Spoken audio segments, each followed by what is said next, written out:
परवेज मुशर्रफ साहब के इशू पर आते हैं। मुशर्रफ साहब पर आइन शिकनी केस में मुकदमा चलाया जा रहा है और अदालत ने प्रोसिक्यूशन टीम को 4 दिन का वक्त दिया है। एक ऐसा शख्स जिसने अपनी पूरी जिंदगी मुल्क के लिए बसर की, उसके लिए जंगें लड़ी, अपनी जान खतरे में डाली और सबसे बड़ी बात इतना अरसा सदारती मनसब पर रहने के बावजूद 1 रुपए की करप्शन साबित ना हो पाई।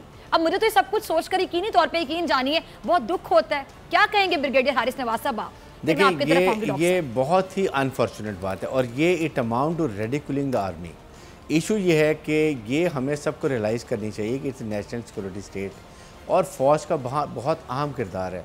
आज भी आपके सामने हमारे जवान अपनी शहादतें दे रहे हैं।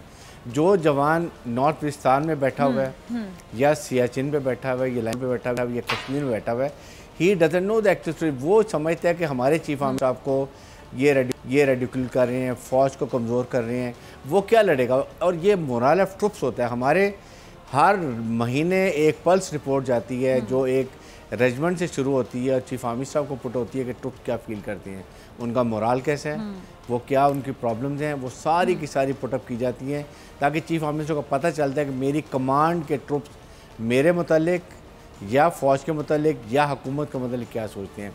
अब आप बताइए कि 28 नवंबर को इसका फ़ैसला सुनाया जाना था। 28 नवंबर को चीफ आर्मी स्टाफ जो हमारे जनरल बाजवा हैं उनका केस चल रहा है। 2 एक सर्विंग और एक एक्स चीफ आर्मी स्टाफ को जिस तरीके से रेडिकुल किया गया है और वो दिखाए गए कि अगर चीफ जस्टिस साहब ऐसे बना के दिखा रहे हैं कि वो chief army staff, I mean ये चीज़ें ऐसे नहीं होनी चाहिए। इससे ये it's a body of troops, command of troops and moral of troops, ये बिल्कुल फ़र्क है। The person is fight battling for his life and death. आपके सामने उनकी पिक्चर चल रही है।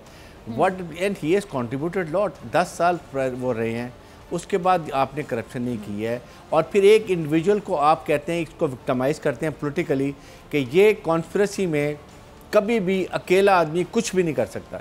जब भी हाई ट्रीजन केस होगा इसमें बॉडी ऑफ ट्रुप्स होगी, कोर कमांडर थे, चीफ मिनिस्टर्स ऑफ प्रोविंसेस थे, गवर्नर थे, सब बैठे हुए हैं, सब ने मिनट साइन किए हुए हैं इमरजेंसी में। और आप एक आदमी को so politically motivated cases have to be resolve politically. आप अब प्रोसिक्यूशन को टाइम नहीं दे रहे हैं। Government is not pushing it, government case लेके चलती है, गवर्नमेंट इज़ नॉट इंटरेस्टेड। उन्होंने प्रोसिक्यूशन को डिसॉल्व कर दिया। उसके बाद आपने उनको उनके डिफेंस लॉयर को आप जाने नहीं देते हैं। The man is battling for life आपके सामने। उन्होंने कहा जी आ जाए, वहाँ पर आ जाए, कमीशन आके मेरी स्टेटमेंट ले ले। तो what do you want to prove कि जी हम ब्रेक पे जाने से पहले मैं डॉक्टर साहब आपका भी कमेंट चाहूंगी। मुशर्रफ साहब की हालत देखें तो शदीद अलील है, इस हालत में भी बयान रिकॉर्ड करवाने पर आमादा है। अब दूसरी जानिब जिन्होंने उन पर केस दाखिल किया अपनी हुकूमत में, उन्होंने खुद तो अदालत से और हुकूमत से बीमारी का बहाना बनाकर बाहर मुल्क जाने की इजाजत ले ली। और वो कितने अलील थे और किस तरह एयर एम्बुलेंस में लेट कर स्ट्रेचर पर गए, ये पूरी कौम ने, सब ने देख लिया, किसी से ढकी छुपी बात नहीं, सिर्फ इंसानी बुनियादों पर ही अगर देखें तो क्या ये परवेज मुशर्रफ साहब के साथ ज्यादती नहीं होगी? सब्सक्राइब करें और बेल दबाएं ताकि कोई खबर रह न जाए।